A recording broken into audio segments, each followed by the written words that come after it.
So, ayan na nga kapag ka Sunday, syempre, church day and family day. So, after namin magsimba, pumunta nga pala kami nito sa Samgyup.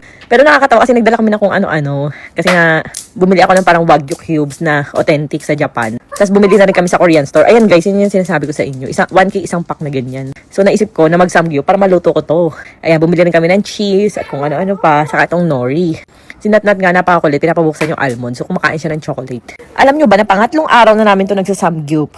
Yes, pangatlong araw na sunod-sunod. Tapos ayun, pag uwi namin, syempre busog pa, hilo-hilo, ganun. Tamang tambay muna sa garahe ng aking asawa. Banding-banding muna at kulitan. And ayan, ako yung umakyat na sa kwarto. Kasi gusto ko na magpalit ng damit. So ayan, ito yung gagamitin ko sabon. Yung Kojic peeling soap natin na 10 times instant whitening pimple and scar remover na 49 pesos lang. Grabe, 150 grams na yan ha. Tapos pwede yan for face and body. Ayan, kiss-kiss lang ng ganyan. May micro peeling effect nga pala to guys. Kaya sobrang ganda naman talaga sa balat. Syempre, pag may micro peeling, mabilis ka lalong puputi. Tapos ayan nga, bumisita nga si Ching Ching. Dinala siya ni Ate Dayan dito sa kwarto. So ayun nga pala, last day na nga pala ni Ate Dayan ngayon. Kaya wag nyo na siyang hanapin sa aking video dahil magsi-civil service na siya.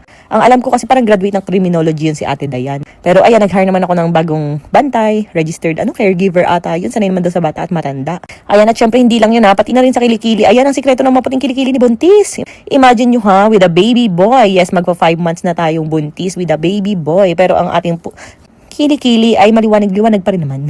Sinatsaga ko lang talaga yan sabon-sabon nilang ganyan. Tapos ayan, nagpalit na pala ako ng damit. At syempre nag-spray ako ng rosemary diumi sa aking kilikili para hindi siya mangitim at hindi mangamoy. Kaso sa akin ko ata na spray.